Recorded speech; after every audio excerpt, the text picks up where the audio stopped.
Heights. I'm Jen Young, Executive Director of the Hope Center. Wow, what a year. We stayed open all through the quarantine so that the families that needed us could get supplies for their children. The Lord has really blessed us with supplies this year. We never ran out of formula, diapers, wipes, or clothing. At the time of this recording, we have distributed 5,589 diapers and pull-ups and 61 cans of formula. New Heights family, you had a part in this. Thank you. So besides material aid supplies, why are we here? Why does the Hope Center exist? Our purpose is to save babies. Hope equals life. We are here to remind our clients that they are loved. We are here to offer hope. We're here to help them flourish. After every appointment, we ask if we can pray with them and talk through whatever is on their mind. We want salvation for them, but we will never push it on them. Jesus doesn't force himself on us. We are planting seeds through our relationship with our clients. This has the potential to affect future generations. Within the last couple months, we have had 2 abortion-minded moms come to the Hope Center. Each situation was different in the circumstances, but equal in the urgency to save a life. Before these appointments, the staff prays, and I email my board and ask them to urgently pray. We never want to go into these appointments without the Holy Spirit's leading. The mom and the baby are equally important to us. Thank you, New Heights Church family, for believing in our mission of hope equals life and partnering with us as we minister to our neighbors in need.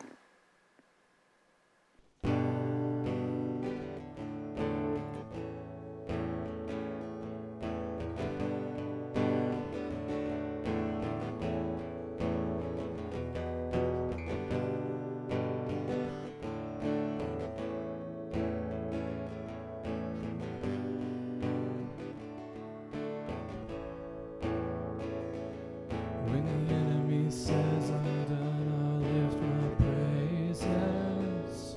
When my world comes crashing down, I'll lift my praises high. Till the darkness turns to dawn, I'll lift my praises.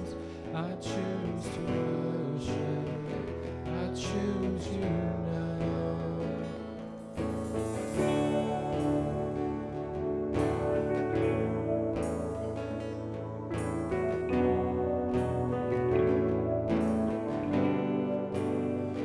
I choose to worship, I choose to bow. Though there's pain in the offering, I'll lay it down. Here in the conflict, when doubt surrounds, though my soul is unraveling, I choose you now. I will praise you through the fire, through the storm and through the flood. There is none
Good evening. It's Friday, August 21, and it's the beginning of our activities for the fall semester here at the Christian Campus House. We're having a cookout on the patio and in the front yard, and we call it grilling and chilling.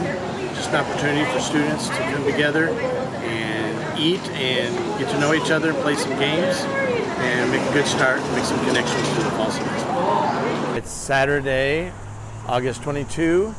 And we're continuing our Welcome Week events. And today we're doing ice cream outside on the lawn, on the patio, as well as making milkshakes inside. There'll be time to play lawn games like kickball. And the importance of these events is just to help students make some connections, make friends, get to know the campus house a little bit. And that's just an important part of our ministry. So that's what we're doing today. And then tomorrow is our first worship service of the fall semester. So we'll be doing that Sunday morning at 11. So we'll give you an update on that as well. Good morning. It's Sunday morning, and this is our first worship service of the semester when students have moved in, and we're getting ready to start the fall semester. You can see some students are already showing up. We're about 15 minutes before the service starts. Ivy wants to talk to you a little bit about last night's event. Yeah. Late night movie night. Yeah, we had a really great event last night. We had a movie outside. We watched Princess Bride, which was a huge hit, and we had popcorn, and we had plenty of people show up, plenty of freshmen that brought friends, which is great at this point in the semester to start out that way. So we had a lot of fun, and I thought it was a great turnout for this early in the semester. Yeah. And we plan to do it again. So Very good. So our service is about to start in a few minutes. People are coming, checking in. We're taking their temperatures, we're having them check in with QR codes, get their information, and we're not doing a paper bulletin, we're doing an online one, information about the sermon and the song lyrics and events. and we have our masks on. And we have our masks on, so we're also meeting outside, and so we're doing all those things to help students feel comfortable and to be well and safe as much as possible. And I think being outside helps quite a bit with that too. Yeah. So we're about to have that service, and we should be posting an update on that sometime this week about how the service goes. So that service will be posted on Facebook if you want to check it out. Thank you for your support and your partnership with us. Thank you. Mark Pike at the Christian Campus House at Ball State. That's that is our newest mission that we support. We just started supporting them like a couple months ago.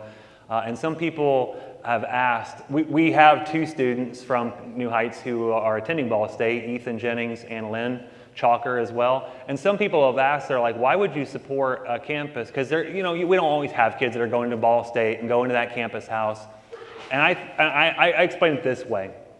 It doesn't matter if we have kids from this church going to Ball State. We understand that Ball State's one of our closest campuses, and we've got kids from this community that go to Ball State. And so it's an investment not just in our kids and our congregation, but in our community. And so we are very, very privileged and very, very proud to support the campus house at Ball State. Guys, what a morning of worship already, right? I never ceases to amaze me. I just sit and love. Sometimes I get caught up in just watching people on stage and I had somebody describe me before, and this is what I love about all of the people on our worship team. There isn't a single person who comes up on this worship team just to be up here. They are genuinely worshiping when they're up here. And it just brings me right into worship, and it's phenomenal the talents that God gives to people and how they exercise those. I caught Brian saying this morning he takes and has introverts go be song leaders in front of a church, and it's amazing what God does with people when they open themselves up to letting God do those things. So great job, worship team. Never a bad moment with you guys. Very excited. Let's get into things for this morning. We're going to be in Mark. I have to admit, guys, this don't let it scare you. I'm going to say this, and you're going to be like, oh my land, are we ever going to get out of here today? For some reason, I thought it'd be a great idea to really bite off more than I could chew this morning. We're going to be kind of looking sort of about Mark 1:40 to Mark chapter 3, verse 6. And you're going, what in the world? Just bear with me. I promise it'll happen, okay? We're going to zoom through some things. We're going to spend some more time on some other things. But we are talking about, and we started last week, a series that we are calling Disciple. It's a study through the book of Mark, and so we are right at the beginning of it. We just started last week with the first 11 verses and continuing on today. Before we get there, I want to again, I tell you all the time, I'm a movie buff. I love movies, and I want to just bring you into a movie this morning, and I want you to think about who could possibly forget the sweetness and the innocence of Cindy Lou Who, the character created by Dr. Seuss way back when in the book How the Grinch Stole Christmas. And as the story goes, I had the story pulled up. I figure it's been a while since I've read a kid's story to us, so we're going to read a little bit of How the Grinch Stole Christmas this morning. The story goes this way. Every Who down in Whoville liked Christmas a lot, but the Grinch who lived just north of Whoville did not. The Grinch hated Christmas the whole Christmas season. Now, please don't ask why. No one quite knows the reason. It could be his head wasn't screwed on just right. It could be, perhaps, that his shoes were too tight. But I think that the most likely reason of all, and you know the line, don't you, may have been that his heart was 2 sizes too small. And continuing on the story, I don't have time to read the whole thing, but we know the Grinch knows that he must do whatever he can to stop Christmas at all costs. So he devises this plan, doesn't he? It's just as devious and just as sinister as his wicked little smile. We continue on in the story, and we get an idea of what this idea that he has is. Let me continue on here. Come on. Then he got an idea, an awful idea. The Grinch got a wonderful, awful idea. All I need is a reindeer. He goes, I know just what to do. The Grinch laughed in his throat, and he made a quick Santa Claus hat and a coat. And he chuckled and clucked, what a great Grinchy trick. With this coat and this hat, I look just like St. Nick. All I need is a reindeer. The Grinch looked around, but since reindeer are scarce, there were none to be found. Did that stop the old Grinch? No, the Grinch simply said, if I can't find a reindeer, I'll make one instead. And so he called his dog Max, then he took some red thread, and he tied a big horn on the top of his head. Then he loaded some bags and some old empty sacks on a ramshackle sleigh, and he hitched up old Max. Then the Grinch said, giddy up! And the sleigh started down toward the homes where the Whos lay a snooze in their town. And after ransacking the place and stealing the stockings and presents, the whimsical doctor tells us in the next part of the story, as he gets into one of the Whos' houses, he slithered and he slunk with a smile most unpleasant around the whole room, and he took every present: pop guns and bicycles, roller skates, drums, checkerboards, tricycles, popcorn and plums. And he stuffed them in bags. Then the Grinch very nimbly, I love this line, stuffed all of the bags one by one up the chimbley. Then he slunk to the icebox, and he took the Who's feast, he took the Who pudding, he even took the roast beast. He cleaned out that icebox as quick as a flash. Why, that Grinch even took their last can of Who hash. And then he stuffed all the food up the chimney with glee, and now, grinned the Grinch, I'll stuff up the tree. And the Grinch grabbed the tree and he started to shove when he heard a small sound like the coo of a dove. He turned around fast and he saw a small Who, little Cindy Lou Who, who was not more than 2. The Grinch had been caught by this tiny Who daughter who'd got out of bed for a cup of cold water. She stared at the Grinch and said, Santa Claus, why? Why are you taking our Christmas tree? Why? And he told a little lie, didn't he? You know that old Grinch was so smart and so slick. He thought up a lie. He thought it up quick. Why, my sweet little tot, the fake Santa Claus lied. There's a light on this tree that won't light on one side.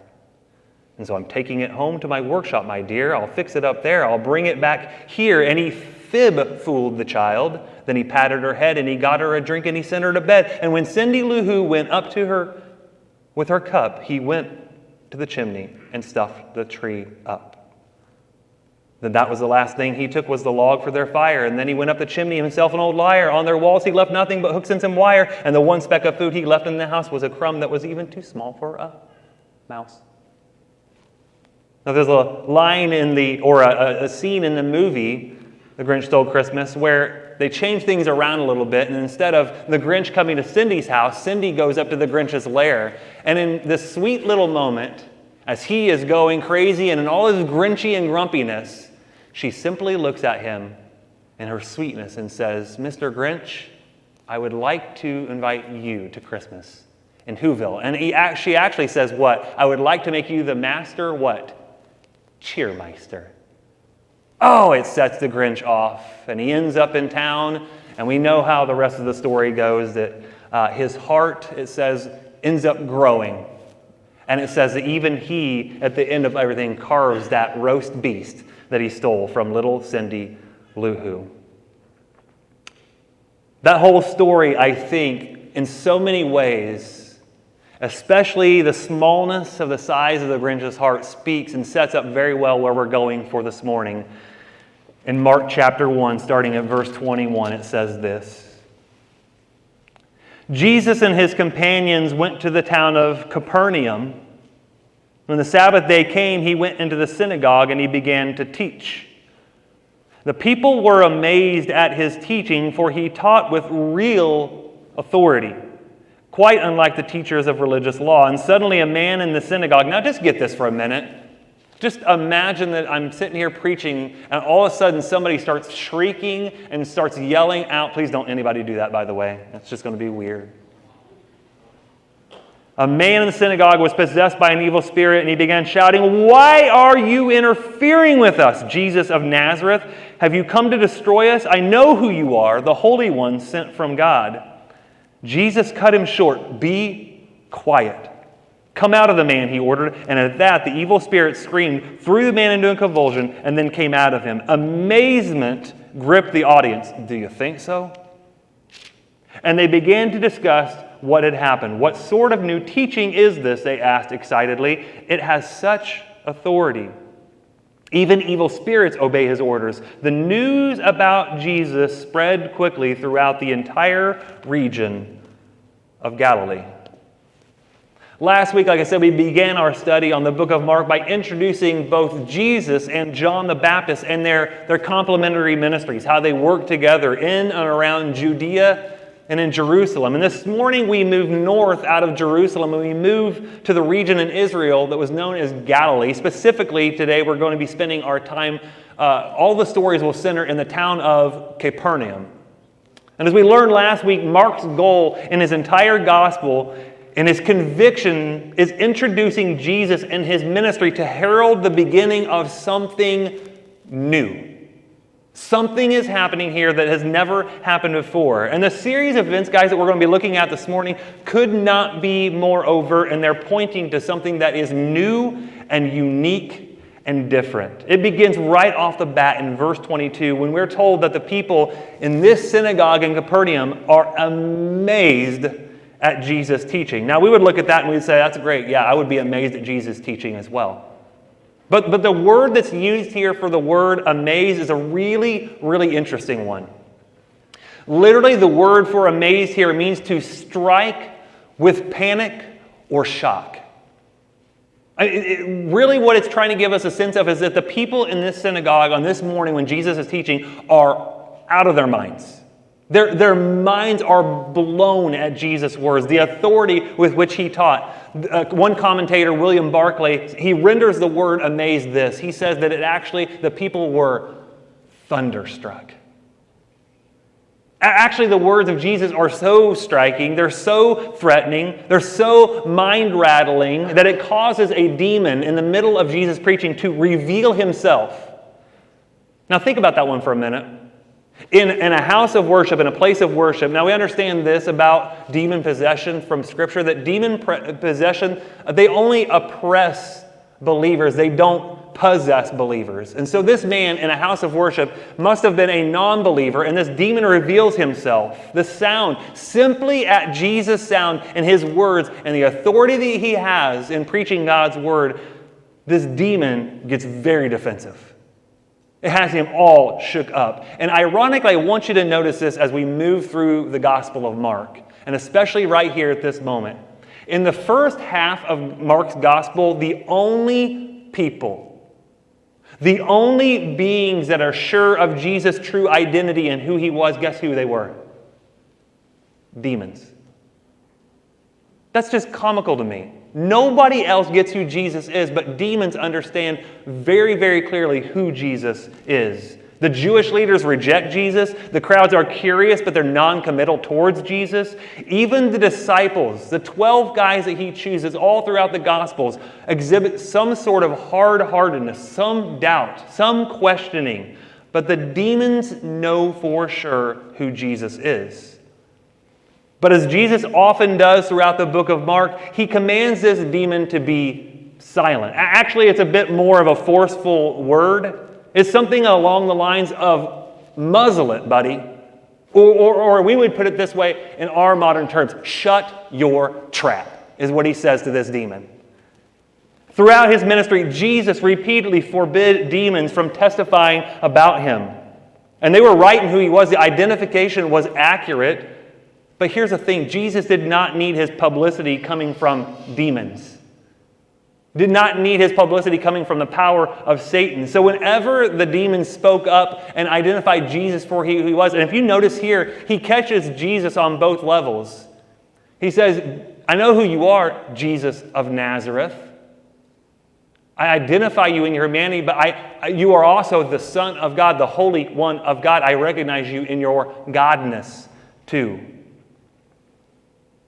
See, here's what happened, and what's true of things in Jesus' day is that when one's name was said by an adversary, it was seen as an act of submission. You guys remember the story way back in Genesis when Jacob is wrestling with an angel of the Lord, don't you? And they go back and forth all night, and Jacob finally asks the angel, what is your name? And what does the angel say? I ain't going to tell you. It's that whole idea there. I'm not going to give you submission over me. In fact, in Jesus' day, there was a very well-known idea that the exact knowledge of the other's name brought mastery or control over them. And that's why this demon revealed Jesus. He outed him. It was one last attempt of this demon to get rid of Jesus. The demon unveils Jesus' identity, thinking that if I just out him, I'll just defeat him. Guys, did it work at all? Not in the slightest. It doesn't work whatsoever with Jesus. And this opening story brings out a really interesting question that's super important throughout the whole book of Mark. Verse 27 says that in amazement, there's that word again, in awe, in shock, and being thunderstruck, they were gripped. The audience was gripped, and they asked, what sort of new teaching is this? Guys, what they are saying in this moment right here, I'm convinced, is one of the biggest questions that you can ask in life. What are they really asking in this moment? Who is Jesus? Who is this guy? And guys, Jesus doesn't leave them waiting and wondering for very long. In typical Mark fashion, we talked last week that the whole book of Mark is just very fast-paced. Boom, boom, boom. So the word immediately is used over 40 times throughout the whole book of Mark. And in typical fashion, Mark whisks us away to the next scene. It's a very important one in continuing to reveal Jesus' identity. Continue with me, starting at verse 29 through verse 34.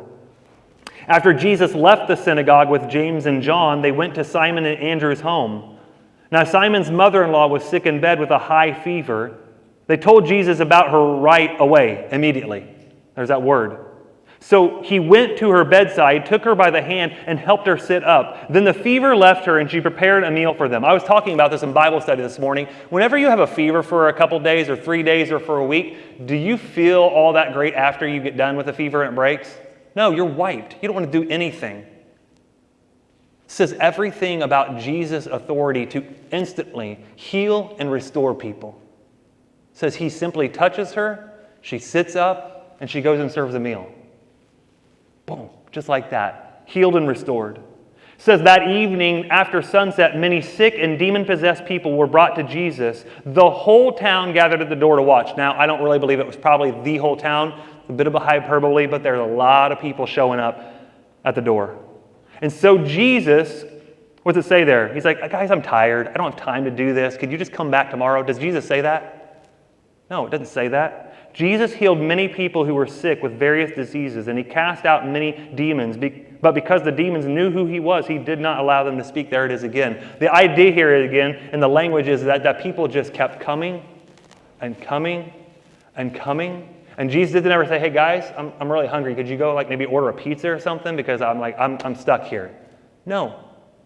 He didn't even think about anything like that. He had a job to do, and that was to heal and to show his compassion toward these people. And here's what's really kind of insane to me.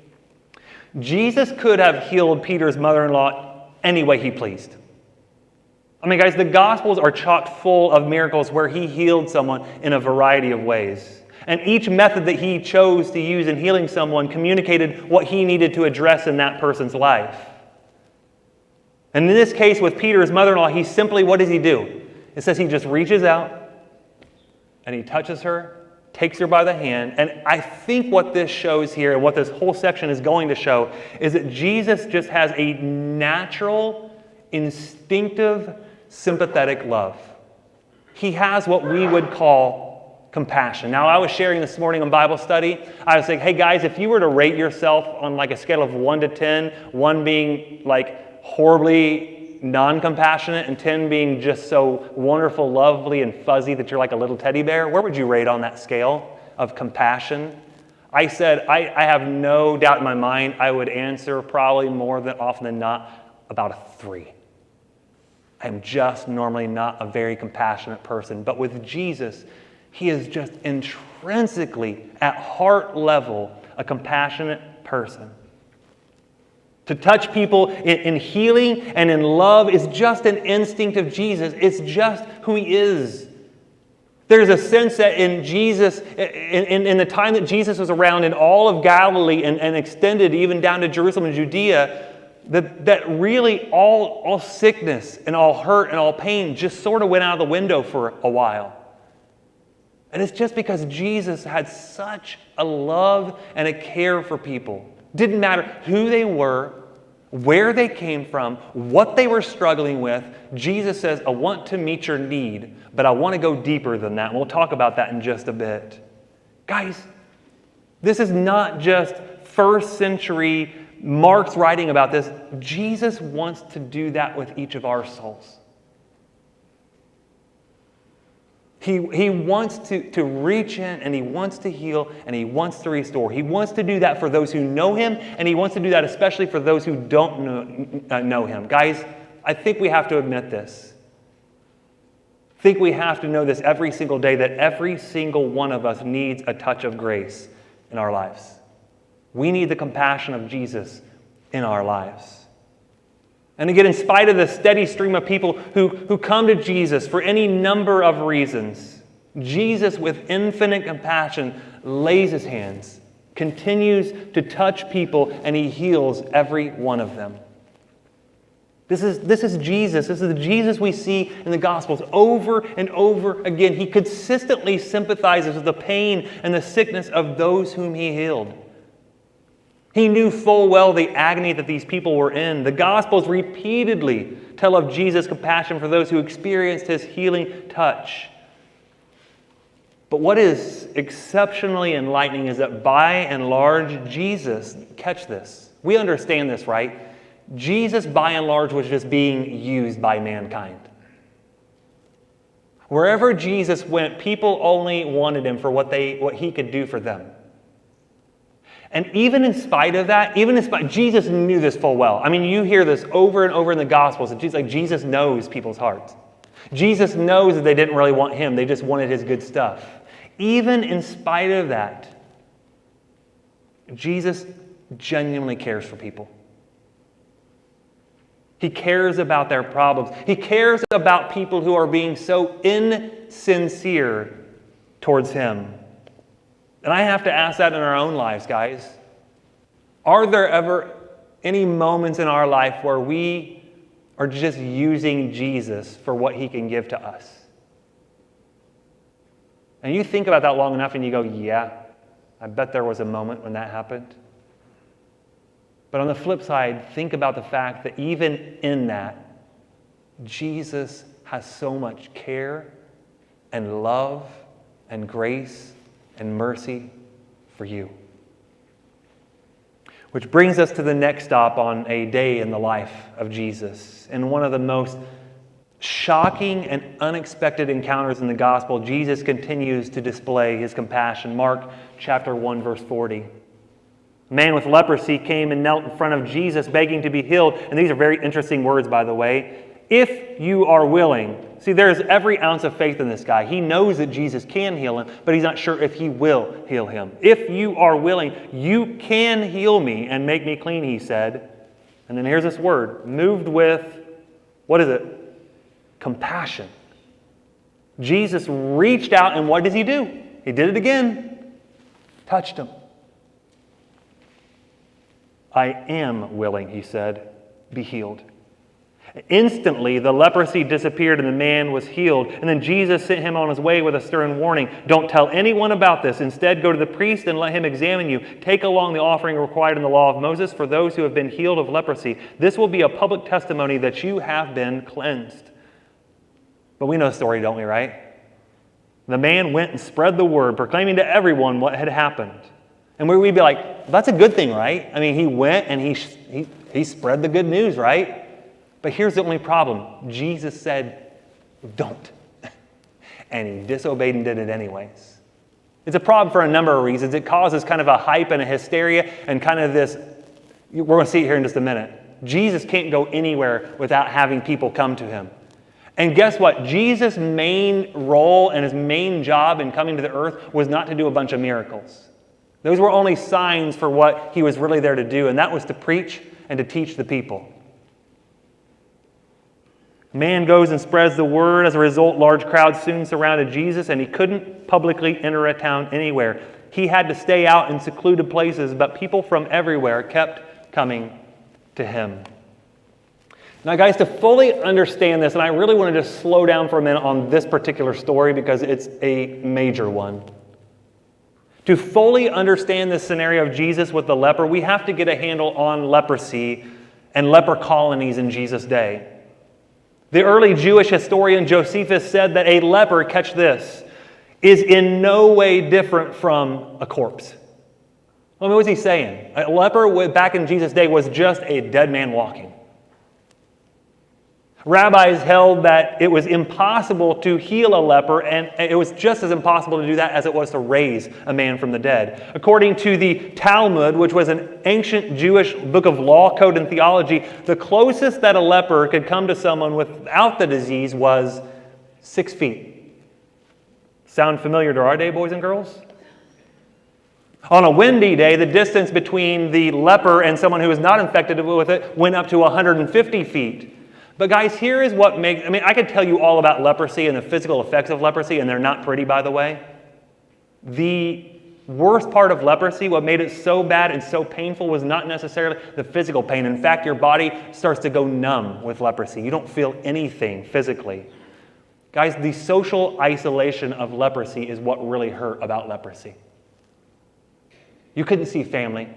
You couldn't see friends. Guess who you hung out with for the rest of your life? A bunch of other lepers. And let me tell you this, on a very graphic level, leprosy smells horribly. Flesh rotting off of people. It's not pretty and lovely.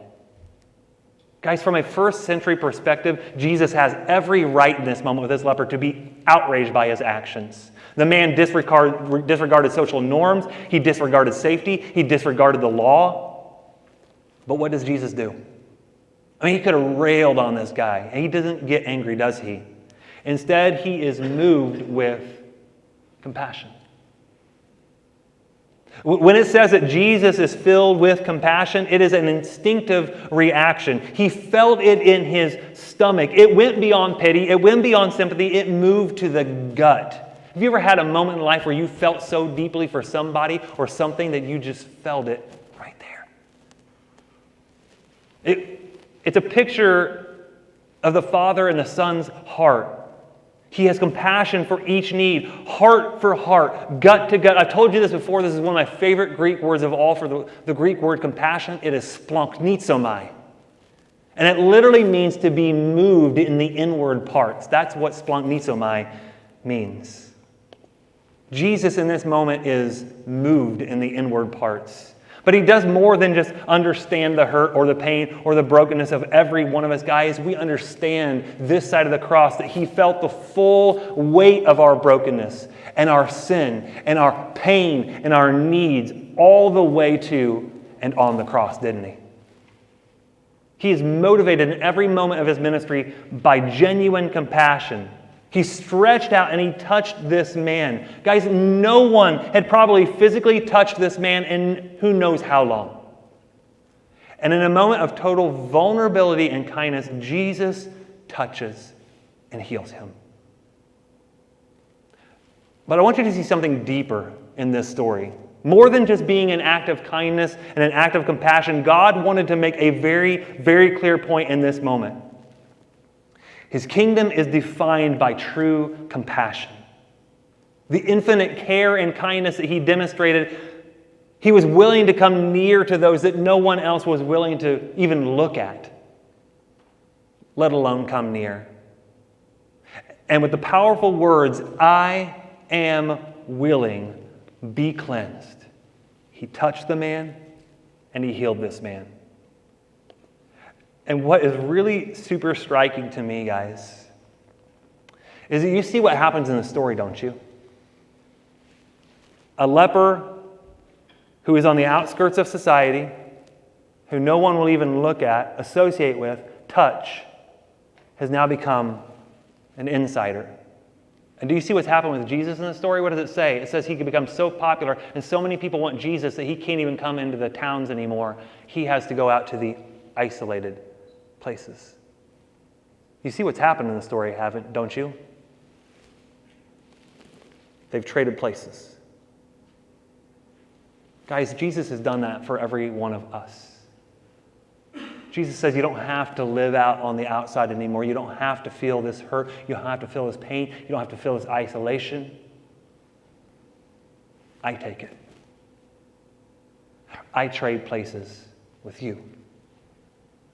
I make you as an outsider to become an insider. Guys, that is the essence and the reality of the gospel. Jesus traded places with sinners in order to deliver them from their sin. On the cross, outside the city, Jesus was treated as an outcast so that you and I, who were outcasts, might be brought into the inside to the love and to the redemption of God. Warren Wiersbe says it this way, commenting on Jesus' healing of the leper. Jesus told this man to keep quiet, and this man told everybody. Now listen to this. Jesus commands us to tell everybody, and what do we do? Quiet. Guys, the leper's sickness is largely symbolic at this moment.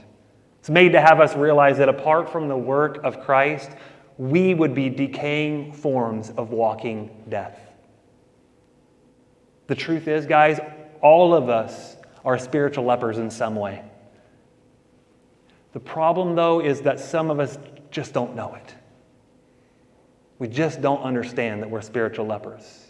And unlike this physical leper who was well aware of his sad state, we just continue to move on in life like nothing's wrong. Guys, Jesus didn't spend his life and his time and his ministry in a monastery. He didn't stay secluded and isolated and in a bubble from everyone else. He was where people were. He was where there was pain and suffering. It's almost like he sought it out because he genuinely and he deeply cared for people. Because these stories of healing leave the single impression that Jesus came to make people whole. He came to make outsiders insiders through compassion and forgiveness and mercy and grace. I don't know about you, but I believe this to be true, that all of us at some point of our lives have felt like or have been outsiders. That could not have been more true for the man that we're going to read about next. Mark chapter 2, verse 13. Then Jesus went out to the lake shore again, and he taught the crowds that were coming to him. And as he walked along, he saw Levi, son of Alphaeus, sitting at his tax collector's booth. It wasn't really a booth. It really wasn't a house. It really wasn't a stand. It was like a little shack. Follow me and be my disciple, Jesus said to him. So Levi got up and he followed him. Later, Levi invited Jesus and his disciples to his home as dinner guests, along with many other tax collectors and other disreputable sinners. Now, listen, watch this. Don't skip over a parenthesis. There were many people of this kind among Jesus' followers. You see who Jesus is hanging around with, don't you? You see who Jesus is trying to change, don't you? Not goody two-shoes, not religious elite, sinners. Jesus loved to roll with those people. But when the teachers of religious law, who were Pharisees, saw him eating with tax collectors and other sinners, they asked his disciples, "Why does he eat with such?" In my translation, it says, scum. When Jesus heard this, he told them, healthy people don't need a doctor. Sick people do. I have come to call not those who think they are righteous, but those who know they are sinners. Guys, much like lepers, tax collectors were considered unclean and they were social outcasts, unfit for anything to do with God. In fact, some religious writings in the Jewish religion register very scathing judgments of tax collectors. In fact, they lump them together with thieves and murderers. That's not good company, boys and girls.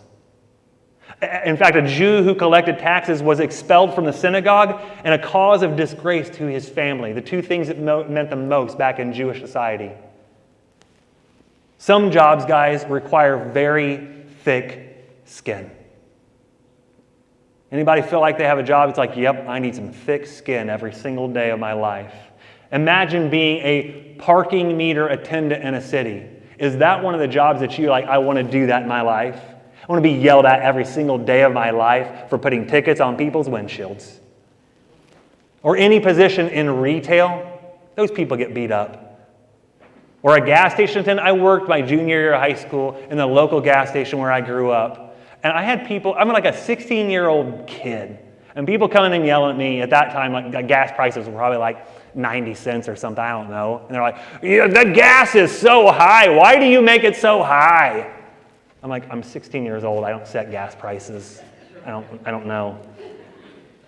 Or how about, this is the equivalent in our day of a tax collector back in Jesus' day. How about an IRS agent?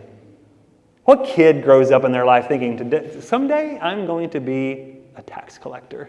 Because everybody loves those people, right? No. What would it feel like every day of your life to be yelled at or hated for doing your job?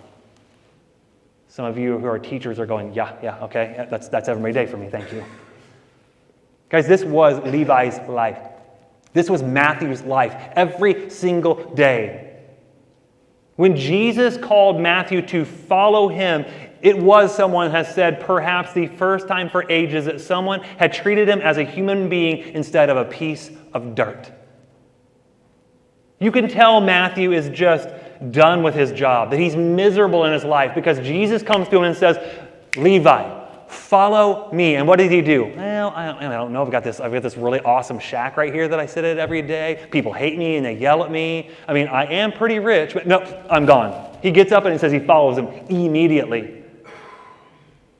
But in typical fashion, Jesus calling Matthew, and especially Jesus celebrating with other tax collectors and sinners, enraged the religious elite. They asked Jesus' disciples, how in the world could Jesus knowingly associate with such scum? They're really what they are, tax collectors. Not tax collectors, they're tribute collectors. They would collect taxes for the Roman Empire, and for the emperor himself. In Matthew's gospel, they actually the religious leaders take a step further and they coin a title for Jesus, that Jesus was a friend of sinners.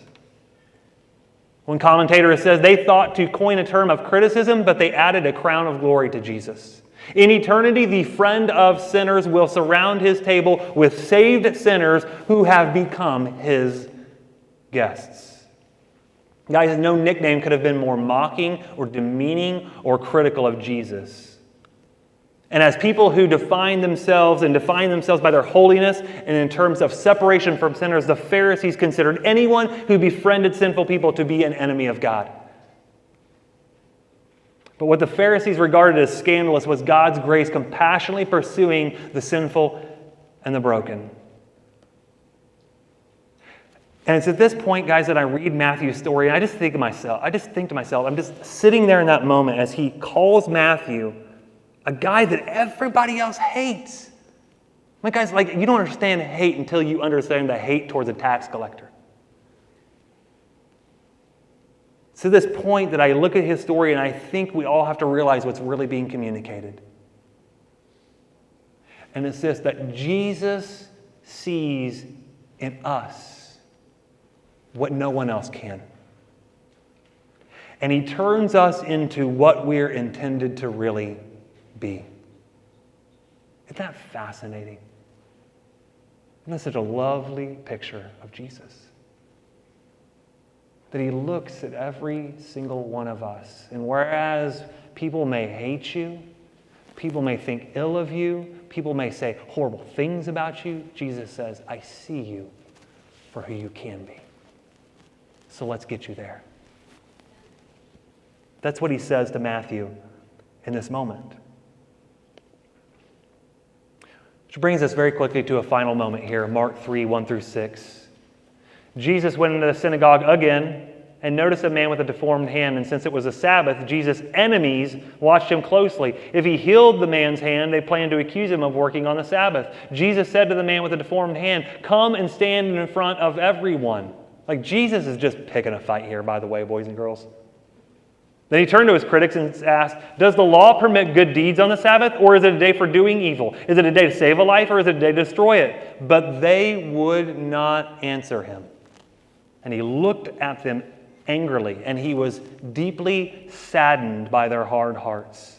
And then he said to the man, hold out your hand. And so the man held out his hand, and it was restored. At once the Pharisees went away and met with the supporters of Herod to plot how to kill Jesus. So many instances, Peter's mother-in-law, the man with leprosy, the man now with his withered hand, it says that Jesus simply just says, be healed, and they're fully restored in the moment. There's no waiting. There's no recovery period. They're healed in that moment. And then we have these Pharisees who sit there and just nitpick every single thing. Now, Jesus, wait a minute. Surely you're not doing this on the Lord's Day, are you? You're not going to do this on the Sabbath, are you? But please do, so we can really nail you to the wall. They're so concerned about their petty little traditions. Guys, God is far more concerned with meeting the needs of people than protecting religious tradition. He makes that abundantly clear throughout the Gospels. He makes it clear throughout all of the Bible, in fact. If you want to go look later, Isaiah chapter 1, verses 11 through 17, read that and tell me that God doesn't care about people. And here's what I really understand as I read this story of Jesus in the synagogue with this man with this deformed hand. It's a pretty easy thing. It's not rocket science. It's not going to shatter your minds to hear this. But guys, it's always right to do good. There's never a moment when it's there's a better time for that. Come back tomorrow. Jesus could have done that. This wasn't life-threatening. He could have said, just come back tomorrow. I'll take care of that hand. He says, no, we're going to do this right now. There's never a bad time to do good. It's never out of style to do good and to do the right thing. And if we said last week that the first root, what we called of being and growing as a disciple, first root in a disciple's life is identity, knowing who you are, knowing whose you are, I would say that if we look at all of this today and encompass it and bring it down into one little phrase, it's this, that the second root, the second mark, the second distinctive of being a disciple is serving others and making outsiders insiders. Again, William Barclay says it this way: whenever men forget the love and the forgiveness and the service and the mercy that are at the heart of religion and they replace them by the performance of rules and regulations, religion is in a decline. Christianity has at all times consisted far more in doing the right things than in refraining from doing the wrong things. And that is exactly what irritates so many people today not only in the church, but outside the church. It's what irritated the religious leaders of Jesus' day, that Jesus cared very little for rules and regulations, and he cared for people. There was a man by the name of George Whitefield who was an extremely and amazingly popular preacher back in the 18th century. And he was asked one time, George, how do you know that you have preached a really good sermon? And he simply said, that's easy. Either someone gets saved or someone gets angry. Guys, that's a pretty apt description, and it sums up what happens when Jesus shows up here in Mark chapter 2 and Mark chapter 3. And whether it was shrieking demons, whether it was a woman with a fever, whatever diseases people happen to suffer from, Jesus dealt with them, all with the same gentle but deeply effective authority. Jesus came to save sinners, not to call the religious. He came to bring gladness, not sadness. He came to introduce the new, not patch up the old. And he did it all with the power of a simple touch and the power of his word. In 1963, Bill Gaither penned the now famous song, He Touched Me. And whether Bill meant it or not, it stands as a great summary and homage to this section of Mark's Gospels. And I just want to read the chorus. And hear it again as if you're hearing it for the very first time, these words, He touched me. Oh, He touched me. And oh, the joy that floods my soul. Something happened, and now I know. He touched me and made me whole. Will you pray with me? Lord, I pray for every person in this room this morning, every person that's listening online, every person that will hear this later and hear your words later. But understand that your powerful touch, not just to heal, but to restore, to completely and drastically and utterly change our lives, is as real today as it was over 2,000 years ago. And that there would not be a day that goes by in our life that we would not reflect and think about our lives and know that, Lord, you have absolutely had your fingerprints all over our life. That we would say with the same words that Bill Gaither said many years ago, that you have touched us and you have made us so incredibly whole. For that, Lord, we express our gratitude, our thanksgiving. To you be the glory in all things. Amen.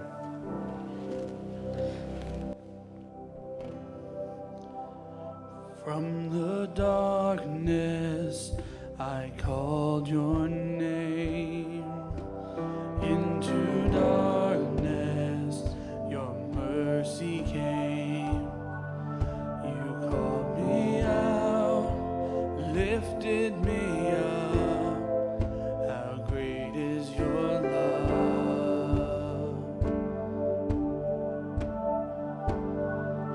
You bore my weakness, you took my shame,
God, we love you so much. It is in your name and it's in your power that you can turn graves into gardens, bones into armies, introverts into song leaders. We love you so much. Thank you for that power. Thank you for that love. Thank you for sending Jesus. It's in his name we pray. Amen.